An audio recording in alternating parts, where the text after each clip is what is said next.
Hey everyone, welcome back to our channel. Today, we're diving into the incredible and often unbelievable world of Genghis Khan. You know the name, you probably picture a fierce warrior on horseback, but how much do you really know about the man who became a byword for conquest? Get ready to be amazed by some insane facts about the legendary Mongol leader. We're talking empire building on a scale you can barely imagine, military genius, and a surprising amount of religious tolerance. Let's go. Genghis Khan. It's a name that echoes through history, right? But it's not the name he was born with. Our guy came into the world as Temujin back in 1162. The name Temujin, it means iron or blacksmith. Kind of fitting when you think about the strength and forging of an empire, right? We don't know a ton about his early life. It's all a bit shrouded in legend and oral history, but we do know it was rough. Imagine being a kid, your dad gets murdered, your family gets left for dead, you're struggling just to survive on the Mongolian steppe. That was Temujin's reality, but this harsh beginning, it forged something in him, a resilience, a drive, an ambition that would change the course of history. This wasn't just some nomadic kid anymore, this was the making of a Khan. Okay, picture the largest empire in history. No, bigger. Keep going. Yep, even bigger than that. That's the Mongol Empire at its peak. We're talking over 9 million square miles from the Pacific Ocean all the way to Eastern Europe. For some context, that's bigger than the Roman Empire at its height. Bigger than Alexander the Great's empire. It's hard to even wrap your head around that kind of scale, right? And Genghis Khan, he was the mastermind behind it all. Think about it. He took this group of nomadic tribes, often at odds with each other, and united them under his banner. Then he turned that unified force outwards, conquering everything in his path. It's a testament to his leadership, his military strategy, and honestly, a bit of ruthlessness that we'll get into later. The point is, Genghis Khan didn't just build an empire, he built the biggest empire the world had ever seen. So, imagine the Mongolian steppe. Vast, right? And it wasn't just the landscape that was spread out, it was the people too. We're talking about various Mongol tribes, each with their own leader, their own agenda, their own grudges. Uniting them? That was like herding cats, except the cats were skilled warriors on horseback. Genghis Khan, or Temujin as he was known then, he understood that strength came from unity. But he wasn't just about brute force, though he definitely wasn't afraid to use it. He was also a shrewd diplomat. He made alliances, he negotiated, and he strategically took down his rivals one by one. It was a long, hard process, full of betrayals and battles. But slowly, through a combination of cunning and conquest, he brought the Mongol tribes together under his rule. This unity, it was the foundation upon which he built his empire. Genghis Khan wasn't just a conqueror, he was a military innovator. He didn't just win battles, he redefined warfare.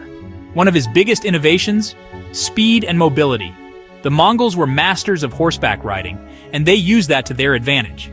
They could cover vast distances quickly, appearing out of nowhere to attack their enemies before they even knew what hit them. And talk about psychological warfare. The Mongols were known for their fearsome reputation. They used that to sow terror in the hearts of their enemies, often leading to surrender without a single arrow being fired. But it wasn't just about fear. Genghis Khan understood the importance of logistics. He created a sophisticated supply system, allowing his armies to stay fed and equipped even on long campaigns. He also adopted new technologies like gunpowder and incorporated soldiers from conquered territories, creating a diverse and highly effective fighting force. In a nutshell, Genghis Khan was a military genius who revolutionized warfare and left a lasting impact on military strategy. Okay, we've talked about the conquest, the military might. But here's where things get interesting. Genghis Khan, for all his ruthlessness in battle, was surprisingly tolerant when it came to religion. This was a time when religious persecution was pretty much the norm. But Genghis Khan, he allowed freedom of religion throughout his empire. He understood that trying to force people to convert was a recipe for rebellion. He'd rather have people paying taxes and contributing to his empire than fighting him over their beliefs. So he welcomed scholars and religious leaders from all faiths. He even exempted some religious figures from taxes. Can you imagine? This religious tolerance, it was pretty revolutionary for the time, and it played a big role in maintaining stability within his vast and diverse empire. Running an empire as big as Genghis Khan's, well, it requires some serious rules. Enter the Yasa. This wasn't your average legal code. It was a mix of laws, customs, and guidelines, all designed to keep order in a rapidly expanding empire. We don't have the Yasa written down word for word.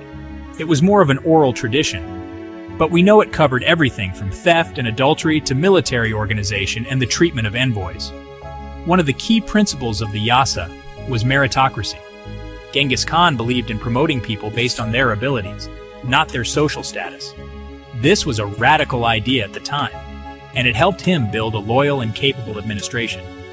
The Yasa also emphasized loyalty, obedience, and accountability. Breaking the rules?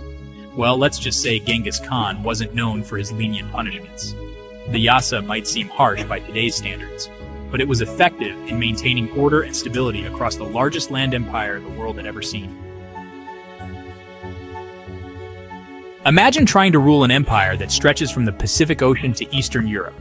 Communication is kind of important, right? Genghis Khan, he knew this. So he created the YAM, a sophisticated postal system that would make even modern postal services jealous.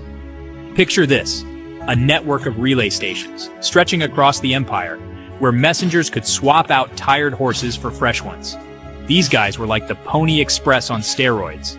They could cover hundreds of miles in a day, delivering messages, taxes, even troops to where they needed to be. The YAM wasn't just about speed, it was also about security. Tampering with the YAM, well, that was a big no-no, punishable by death. This ensured that messages got through quickly and safely. The YAM was vital for keeping Genghis Khan informed about what was happening in his vast empire, and for maintaining control over his far-flung domains. It was basically the internet of its day, connecting the Mongol Empire and facilitating trade, communication, and rule. For Genghis Khan, the Silk Road, it was a bit of a free-for-all. Dangerous, unpredictable, you never knew what you were going to get. But Genghis Khan, he saw the value in a stable trade route. So he did what he did best, he conquered. But here's the thing, he didn't just conquer, he secured these trade routes. He established law and order, making it safe for merchants to travel and trade. This led to a boom in trade between East and West. We're talking silk, spices, porcelain, ideas, you name it. It was flowing along the Silk Road. And this wasn't just good for the Mongols, it was good for everyone. It led to economic growth, cultural exchange, and the spread of knowledge across Eurasia. Genghis Khan, the conqueror, inadvertently became Genghis Khan, the accidental trade facilitator. And the world, it hasn't been the same since. Okay, let's talk about legacy. Genghis Khan, he definitely left a mark on the world, and not just in history books. We're talking about genetic legacy. Scientists estimate that around 16 million men alive today are direct descendants of Genghis Khan. That's like the population of a small country. How is that even possible? Well, when you're the Khan, you have certain, let's say, advantages. And let's just say Genghis Khan wasn't shy about exercising those advantages. He had numerous wives and concubines, and his sons and grandsons, they followed suit.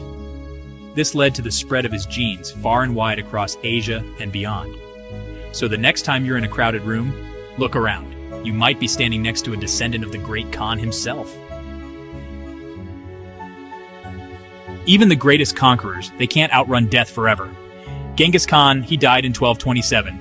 We don't know exactly how. The circumstances are a bit of a mystery. Some say he died in battle, others say it was from a hunting accident.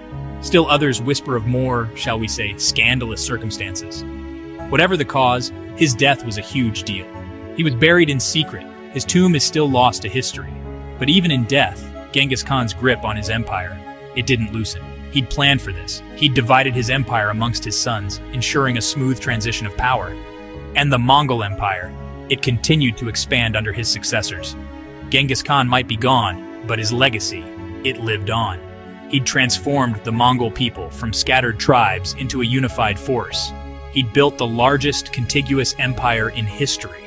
He'd revolutionized warfare, impacted trade, and left an indelible mark on the world, both genetically and historically. Not bad for a kid who started out with nothing on the Mongolian steppe. So, there you have it. 10 insane facts about Genghis Khan that probably made you see the legendary leader in a whole new light. He was more than just a conqueror. He was a uniter, a strategist, a surprisingly tolerant ruler, and a guy who really got around, genetically speaking. Thanks for watching. If you enjoyed learning about Genghis Khan, make sure to hit that like button, share this video with your friends, and leave a comment below with your favorite fact. Don't forget to subscribe to our channel for more amazing content. See you next time.